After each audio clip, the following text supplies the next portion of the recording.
I know the 4-2-3-1 is the meta on Football Manager right now, especially with the roles that they have and the player instructions and team instructions. But I'm going to show you a new meta that I'm currently stumbling on and working with here in Football Manager 2024. We're in the South African Premier League. If you look at the league position, we're currently sitting in third place. But if you go back to the season preview, we are a newly promoted side, predicted to finish in 12th place.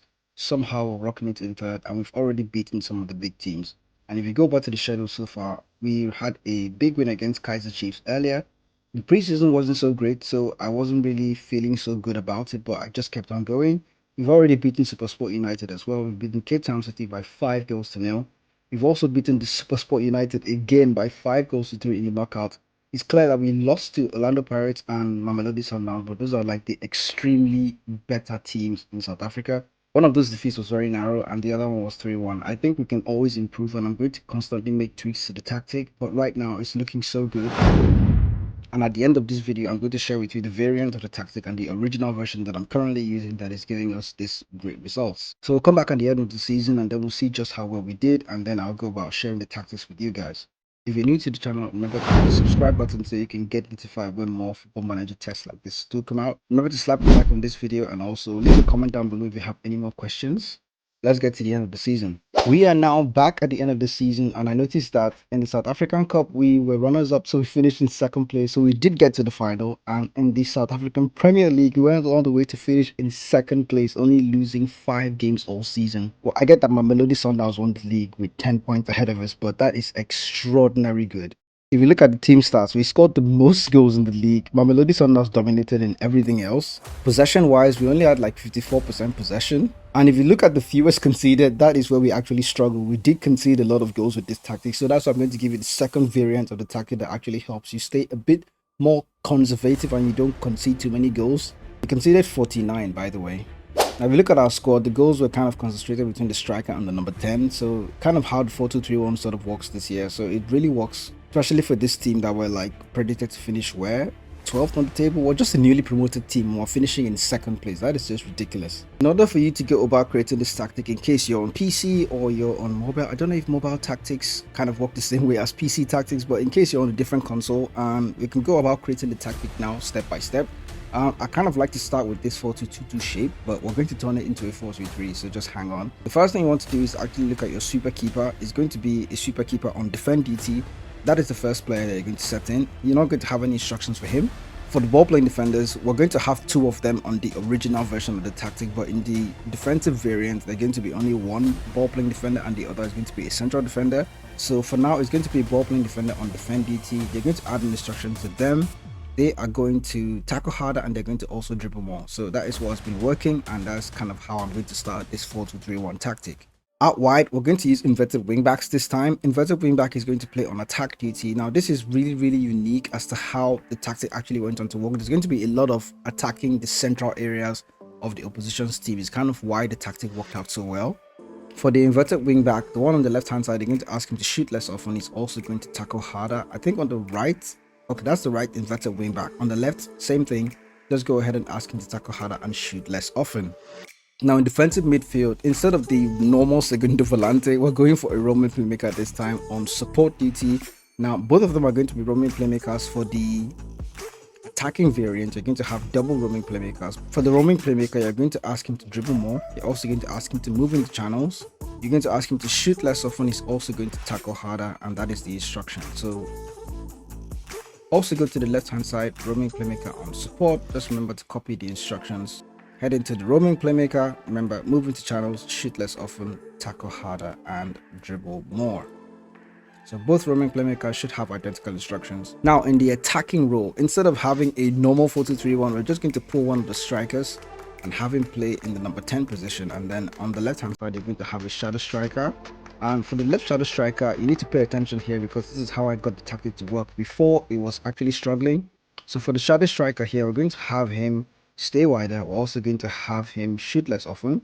We're going to ask him to tackle harder and roam from position. This is quite important, the roam from position instruction. Now for the right shadow striker, by the way, the right player is also a shadow striker. You're going to ask him to also stay wider, shoot less often, roam from position, and tackle harder. The reason why we're adding the stay wider instruction to the shadow strikers, is because the inverted wing back is going to be coming in through the center. The roaming playmaker is also going to be coming in through the center. We're going to need somebody to offer some width on the flanks, and that is where the shadow striker on attack actually comes into play. Now, there's also going to be another shadow striker in the center, but this guy is not going to, he's not going to go wider. He's only going to roam from position, tackle harder, and shoot less often. So he's going to be the one behind the striker. He's going to be the one getting into the opposition's area and also just acting like the number 10. This makes it very difficult for the AI to defend. And then the front man is going to be an advanced forward on attack DT. And you can head over there and ask him to take more risk. Very important, because if you notice that the shadow strikers, they are also going to be taking their own risk. He's also going to run from position. So those four players are going to be switching positions between themselves. The advanced forward is also going to dribble more. He's also going to tackle harder. You're also going to ask him to shoot less often. So those are the instructions for the individual players. Now, if you look at all of them, take more risk and roam from positions. Shadow Striker is also taking more risk and roaming from position. Everybody in the front is roaming from position. Now, for the team instructions, I did make some subtle tweaks to this original variant. When the team is in possession, you're going to use the standard passing directness. So it's not shorter, it's not very high or long direct passing. The team is going to play out of defense, by the way, but the tempo is going to be higher. In the final third, you're also going to play low crosses, but walk the ball into the. I don't really see the need to walk the ball into the box in this sense. It wasn't really, at first, it wasn't really working for me, so I kind of took it off and allowed the team to play free flowing attacking football. Those are all the instructions you need for the in possession instructions. So if you head over to in transition now, you only want to ask the team to counter and counter press. The goalkeeper is going to roll the ball out. Everything else, you can leave it the way it is. I noticed that over forcing instructions kind of makes the team stay too predictable, so I just allowed most of these instructions to not be selected. Out of possession, we're going to play with a standard defensive line, but in this case, we're going to move the line of engagement to a high press. We're also going to go for a much more often trigger press. We'll also prevent the short goalkeeper distribution because we have three shadow strikers and one advanced forward. The three shadow strikers are going to have the ability to press their position. If you look at the shadow strikers instruction, he has the ability to close down opposition defenders when they're out of possession. So that is, we have a lot of numbers in that position that can actually play a high press and prevent that short goalkeeper distribution. We also want to step up more, and I think these are the only instructions that I went on to select. Now, I had the choice of going for a get stuck in instruction, but I didn't see it to be necessary. I also wanted to trap them outside, but I noticed I have only one. In fact, there's literally nobody outside, so there's no need to actually force anything in this situation. I just kind of leave it black when I'm not sure what to do. And that is how we're able to create this monstrous tactic that went on to overachieve in the South African Premier League. Now, the one more instruction before I forget, I like to do this last because I prefer to do everything else so that it doesn't affect us until we go ahead and shift that, which is the mentality. Now, we can say the mentality can be positive. You can also play with a balanced mentality. Oops. You can also play with the balanced mentality, but more often than not, the positive mentality is what actually worked out for us. I think the more conservative variant of this tactic is actually the balanced mentality that is used. Now, for the conservative variant that is not so attacking, we're just going to go ahead and copy this one because most of these football manager tactics, they're kind of just something you work with. So it's not something you can always like have trouble tweaking. There's a way to actually tweak it. So for this one, this is the normal variant. You can switch it to a balanced mentality now and just start with that. And then on the side where you have a roaming playmaker that is playing on support DT, he's going to be getting ahead. You can have an inverted wing back on attack, but for this other side, we can switch him to a defensive midfielder now on support DT. Now, when you have a defensive midfielder on support, he's going to normally be in this role. So you can have your wing back now play either on support DT or attack DT. For a more conservative variant, I do go for the wing back on support. He's going to offer the width on this side. So on the right hand side, since we have a wing back offering the width on that side, we can actually switch the shadow striker from the shadow striker role to maybe an advanced playmaker on attack or usually on support DT because I don't really see the need. But because I have a defensive midfielder on support, yeah, sometimes it's okay to actually switch him to advanced playmaker attack. And then you can go ahead and tweak the rules. I think you can't ask him to do much. You can take off the stay wider instruction for him and then still have him roam from position and tackle harder.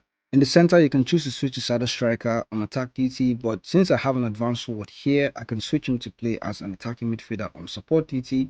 But in case I want to use a deep line forward in this role, I can use a deep line forward on support and then have the number 10 play as a shadow striker still. So it's all about tweaking the tactic in that nature. So I'm just going to leave it on attacking midfielder on support DT and then have the advanced forward still stay in the system like that, and then you can still keep the shadow striker on the other side. So that is kind of most of the tweak that I went about doing it. You can go about doing it like that and then go ahead and save the tactic for yourself. I will attach a link in the description so you can download the main tactic and maybe the variant of the tactic. I'm going to also add it into the pack, and then you can go ahead and get that for yourself and let me know how it works out for you. Thanks for watching this video. I'll see you in the next one. Remember to subscribe to the channel for more football manager tactics videos like this. I'll see you next time.